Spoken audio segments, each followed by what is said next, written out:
ही है। यहाँ तमाम महिलाएं बेरोजगार हैं। आशा बहुएं, आंगनवाड़ी की महिलाएं, उनका मानदेय बढ़ाया भी नहीं गया। कितना समय हो गया है, साल हो गए हैं और उनका मानदेय वहीं का वहीं है।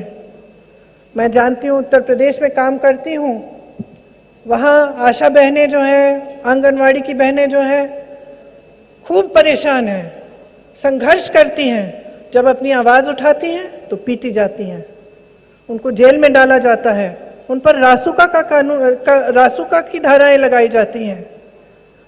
तो आप सोचिए कि कैसी सरकार चल रही है। हर जगह बेरोजगारी है, नौजवान बेरोजगार हैं। हम बेरोजगारी की बात नहीं कर रहे हैं चुनाव के समय। यहाँ के जो राजनीतिक दल हैं, जो सरकार चलाते हैं, क्या बात करते हैं? यहाँ आकर धर्म की बात करते हैं, जाति की बात करते हैं, रोजगार की बात नहीं करेंगे। ये आपको नहीं बताएंगे कि रोजगार कैसे दिलवाए हैं या कैसे दिलवाएंगे, कभी नहीं बताएंगे। ये नहीं बताएंगे कि पिछले 5 सालों में इन्होंने कितने रोजगार दिए, क्योंकि दिए ही नहीं, क्योंकि खाली पद पड़े हुए हैं। तो शिक्षा के बारे में, आपके लिए सुविधाओं के बारे में कौन सोच रहा है? ये सरकार का काम होता है। सरकार का काम है आपको सुरक्षित रखना और आपके जीवन को अच्छा बनाना। अगर आप आज भाजपा की 5 साल की सरकार के बारे में सोचें, अपने मन में झांक के सोचें कि उन्होंने क्या किया आपके लिए, क्या आप आगे बढ़ पाए, क्या आपके जीवन में कोई सुविधा आई, क्या पहले से कोई आसानी हुई आपको जीवन जीने में, या आप और भी त्रस्त हो गए? चाहे महंगाई हो, चाहे हमारे किसान भाई हो, आपने देखा कितना आंदोलन किया। यहाँ मैं जानती हूँ गन्ने का जो बकाया है उसकी इतनी बड़ी समस्या है। अब आप सोचिए, पूरे देश भर में जो गन्ने का बकाया है कितना है? 14,000 करोड़। ठीक है, प्रधानमंत्री जी ने अपने लिए 2 हवाई जहाज खरीदे। कितने के? 16,000 करोड़ के। प्रधानमंत्री जी के 2 हवाई जहाज के खर्चे में पूरा गन्ना का बकाया हो सकता था, पूरा हो सकता था। लेकिन उन्होंने क्या चुना? अपने लिए 2 हवाई जहाज खरीदे। लेकिन ये आप मीडिया में नहीं देखेंगे, क्योंकि उनकी आलोचना तो मीडिया में होती नहीं है, आप तक ये बातें पहुंचती नहीं है। आप जानते हैं कि किसानों को कितनी परेशानी है, कितना त्रस्त है। आज खाद नहीं मिलती है उनको, तमाम मुश्किलें हैं। पेट्रोल डीजल के दाम जो हैं इतने बढ़ गए हैं, उससे किसानों पर कितना असर पड़ता है। कोरोना आया, मैं जानती हूँ कि कितने लोग उत्तराखंड से दिल्ली में काम करते हैं, किस तरह से उनको कांग्रेस पार्टी ने वापस पहुंचाया। मैं जानती हूँ कि उनको वहां पे भगवान पर भरोसे छोड़ दिया गया। एक दिन से दूसरे दिन बताया गया लॉकडाउन है, खुद संभालो, कैसे पहुंचोगे? पैदल पहुंचो। हमने कहा बसों का हम इंतजाम करेंगे। उत्तर प्रदेश के जो प्रवासी थे उनके लिए हमने कहा हम बसों का इंतजाम करेंगे, उसको भी मना कर दिया। आपको मालूम नहीं होगा, लेकिन जो ऑक्सीजन की कमी है उसकी कोई जरूरत नहीं थी। हमारा देश दुनिया के सबसे बड़े ऑक्सीजन मैन्युफैक्चरर्स में से है। हमारे देश में जितना ऑक्सीजन बनता है वो पूरे देश के लिए काफी था, हर अस्पताल में पहुंच सकता था। 2020 में कोरोना आया, दूसरी लहर 2021 में थी।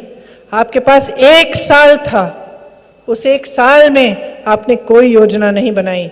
आपने ऑक्सीजन का निर्यात किया, आपने वैक्सीन का निर्यात किया, और जब समय आया तो हिंदुस्तानियों के पास ना वैक्सीन थी और ना ऑक्सीजन। और किस तरह से उत्तराखंड के लोगों ने कोरोना को सहा, अपने प्यारों को खोया, ये आप मुझसे बहुत अच्छी तरह से जानते हैं कि आप किन दिनों से गुजरे। तो मैं आपसे पूछना चाहती हूं कि ठीक है, ये परिस्थितियां आप जानते हैं। आप जानते हैं कि महिला परेशान है, नौजवान परेशान है, किसान परेशान है, दलित परेशान है। जहां देखो परेशानी ही परेशानी दिखती है। आप कुछ खरीदने जाते हैं, वो महंगा हो गया, खरीद नहीं पाते। आपको किसानी करनी है, उसमें कोई सुविधा नहीं है। आपके बच्चों को पढ़ाना है, वो भी नहीं हो पा रहा है। बड़े बड़े उद्योग बंद हो रहे हैं। BHEL जैसे उद्योगों को बेचने की योजना हो रही है। आप सब देख रहे हैं कि कुछ गिने चुने उद्योगपति जो प्रधानमंत्री जी के दोस्त हैं, उनके करीबी हैं, वही फूल रहे हैं, फल रहे हैं। कल का बजट आपने देखा। कल के बजट में गरीबों के लिए, मिडिल क्लास के लिए क्या था? कुछ नहीं। आज सुबह किसी ने मुझे कहा कि हीरे का दाम सस्ता हो गया है।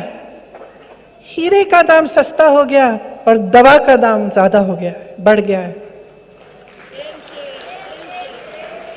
तो आप सोचिए, मैं पूछना चाहती हूं आपसे, आप आंखें कब खोलेंगे? आप सच्चाई कब देखेंगे? जीवन दिख रहा है, हर रोज संघर्ष है, सुबह उठते हैं संघर्ष है। आज ये परिस्थिति आ गई है कि हम नाच रहे हैं कि 500 रुपए का सिलेंडर होगा। हम नाच रहे हैं, ताली बजा रहे हैं, स्टेज पे बैठ के ताली बजा रहे हैं। ये नाच गाने की बात है? क्यों ये परिस्थिति क्यों आई? आपने सिलेंडर को 1000 रुपए बना दिया। पहाड़ी में जब तक सिलेंडर पहुंचता है 2000 रुपए का मिलता है। तो आज हम खुश हो रहे हैं कि चलो हम कह पा रहे हैं कि हम 500 रुपए का करेंगे, लेकिन असलियत यह है कि ये परिस्थितियां ऐसी हो गई हैं कि आज जो सरकार को आपको देना चाहिए कोई तोहफा नहीं है, आपका हक है। आज उस हक को मांगने के लिए आपको इतना संघर्ष करना पड़ रहा है। आज एक राजनीतिक दल कांग्रेस पार्टी आपके सामने आकर कह रही है हम आपको आपका हक देंगे, और आप खुशी से नाच रहे हैं, लेकिन ये आपका हक है। समझ रहे हैं? समझ रहे हैं? कोई आप पे एहसान नहीं कर रहा है, कोई एहसान नहीं कर रहा है। जो यहां बैठा है उसको आपने बिठाया है। अब आप आंख खोलिए। आपके जीवन में अगर संघर्ष है तो संघर्ष के मिटाने की जिम्मेदारी हमारी है और हक आपका है।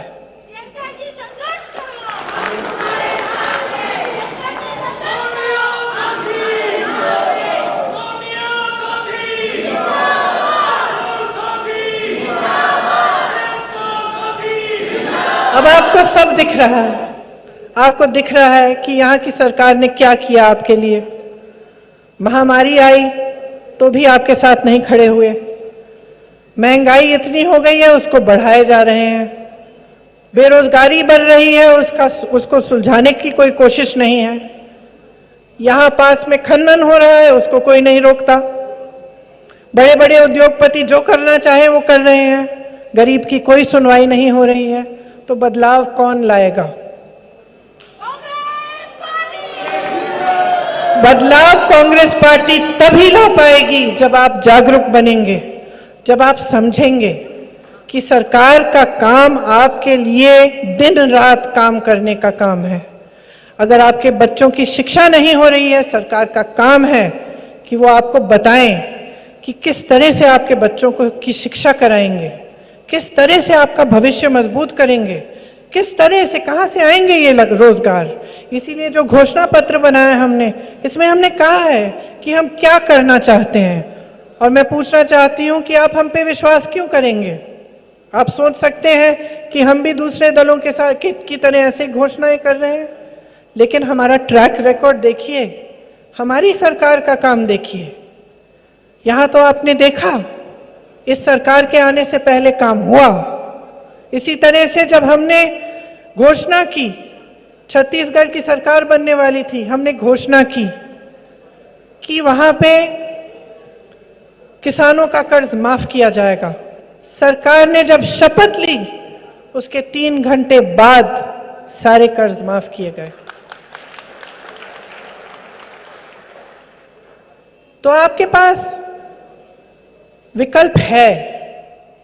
कांग्रेस पार्टी एक विकल्प है जो आपके लिए काम करना चाहती है, जिसके नेता आपके लिए संघर्ष करना चाहते हैं, जिन्होंने 5 सालों में आप ही के संघर्ष, आपके साथ खड़े होकर आपके संघर्ष देखे हैं, और जो हर बार आप ही की आवाज उठाते हैं, आपके लिए न्याय मांगते हैं।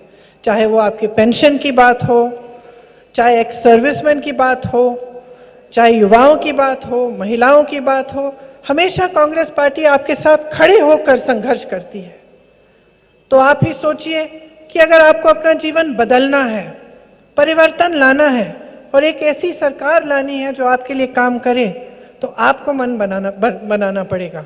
आपको ये तय करना पड़ेगा कि इस चुनाव में विकास की बात होनी चाहिए। जो आपको यहाँ मंच पे खड़े होकर राजनीतिक दल आते हैं, जो धर्म के बारे में, जाति के बारे में बात करते हैं, उनसे पूछिए मेरे विकास के बारे में क्या कह रहे हो। उनसे पूछिए कि तुमने 5 सालों में मेरे लिए किया क्या, क्यों दूं अपना कीमती वोट तुमको, क्या किया है मेरे जीवन को सुधारने के लिए। तो इन बातों में से आप गुमराह मत होइए। ऐसी बातों को करने से सिर्फ और सिर्फ कुछ राजनीतिक दलों का फायदा होता है, पब्लिक का कोई फायदा नहीं होता, कभी फायदा नहीं होता। जब फूट होती है, जब देश में जब लड़ाया जाता है लोगों को, आप परिवार के बारे में सोचिए। आपका परिवार है, 3 भाई हैं, आपका कारोबार अच्छी तरह से चल रहा है, तीनों इकट्ठे काम कर रहे हैं, खुशी से आगे बढ़ रहा है परिवार। अब किसी ने फूट डाल दी, लड़ाई शुरू हो गई, क्या आप आगे बढ़ पाएंगे? और जब घर का मुखिया ही लड़ाई कराए तब क्या होगा? परिवार का नाश होगा, कभी आगे बढ़ नहीं सकता ऐसा परिवार। तो जो आपके सामने आकर ऐसी बातें करते हैं, जो नकारात्मक बातें हैं, उनसे आप अपना हक मांगिए, उनसे कहिए, सकारात्मक बातें करिए, विकास की बातें करिए, शिक्षा, सुविधा, स्वास्थ्य, रोजगार, इनकी बातें करिए, बताइए हमारे लिए आप क्या करेंगे, तभी आपको वोट मिलेगा।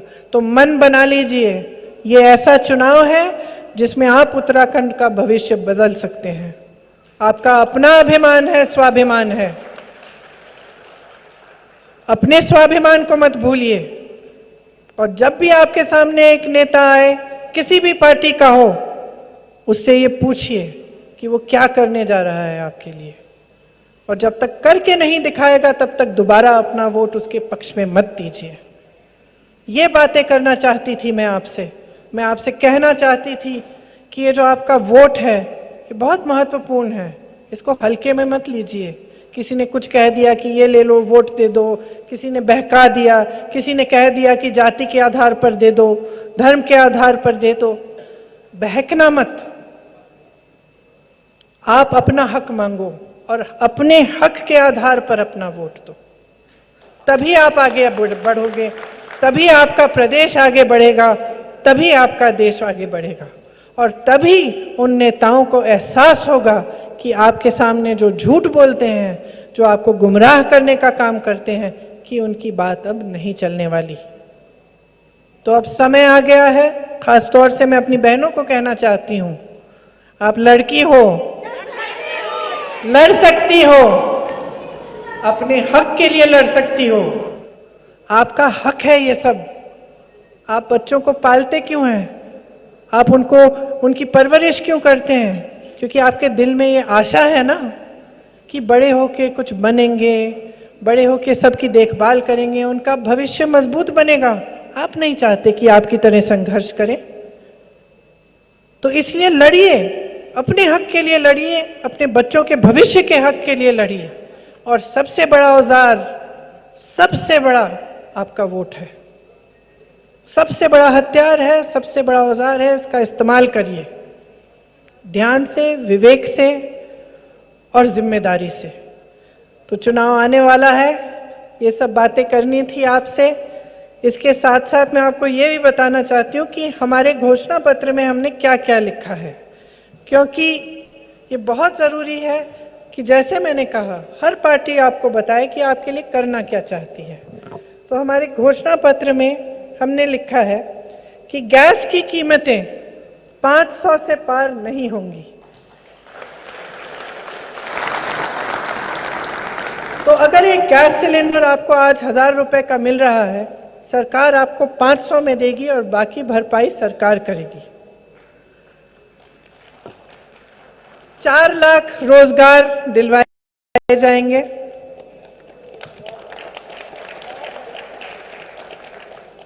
पर्यटन को बहुत बढ़ावा दिया जाएगा। आप सबको तो मालूम ही है कि यहाँ पे कोरोना की वजह से, लॉकडाउन की वजह से पर्यटन का बहुत नुकसान हुआ है, तो इसके लिए खास पैकेज बनाए जाएंगे और पर्यटन पुलिस पर भर्ती से रोजगार बढ़ाए जाएंगे। तो पर्यटन पुलिस एक अलग फोर्स बनेगी जिसमें और रोजगार पैदा किए जाएंगे। 40% सरकारी रोजगार में महिलाओं को प्राथमिकता दी जाएगी। ये शायद हमारे यूपी के घोषणा पत्र से आपने लिया, तो इसको पढ़ के तो मुझे बहुत खुशी हो रही है। और पुलिस विभाग में 40% पद महिलाओं के लिए आरक्षित होंगे। सरकारी बसों में महिलाओं को मुफ्त यात्रा मिलेगी। मेरी आशा और आंगनबाड़ी की बहनों के लिए उनका मानदेय 1.5 गुना बढ़ाया जाएगा। कमजोर परिवारों की मदद के लिए, खास तौर से उन परिवारों के लिए जिन्होंने सबसे ज्यादा कोरोना की वजह से जिन्होंने सहा है और कोरोना की मार सबसे ज्यादा सही है, उनके लिए 40,000 रुपए की मदद सालाना मिलेगी। और स्वास्थ्य सेवाएं जो हैं वो गांव-गांव तक पहुंचाई जाएंगी। इसमें मैं पूछ रही थी आज कि कैसे करेंगे, तो मुझे बताया जा रहा था कि नए नए तकनीक हैं, आजकल आधुनिक तकनीक हैं, उनका इस्तेमाल किया जाएगा। और आप बता रहे थे मुझे कि शायद देवेंद्र जी बता रहे थे कि ड्रोन्स के जरिए भी दवाइयों को पहाड़ी इलाकों में पहुंचाना, इसकी पूरी योजना बनाई है। तो ये कुछ प्रतिज्ञाएं हैं जो हमारे घोषणा पत्र में की गई हैं, और मैं प्रतिज्ञा शब्द इसलिए इस्तेमाल कर रही हूं क्योंकि इसका मतलब है कि इनको पूरा किया जाएगा। लेकिन पूरे घोषणा पत्र को भी जरूर पढ़िए। इसमें हर जने के लिए कुछ है, किस तरह से हम करना चाह रहे हैं, पूरा खाका तैयार है। और हम चाहते हैं कि ज्यादा से ज्यादा लोग पढ़ें और समझें कि कांग्रेस की सरकार आपकी समस्याओं को सुलझाने के लिए बनेगी और आपकी समस्याओं को सुलझाने के लिए दिन रात काम करेगी। आप सबको बहुत बहुत धन्यवाद। आपने मेरी बातें बहुत ध्यान से सुनी। जी, जय हिंद, जय उत्तराखंड।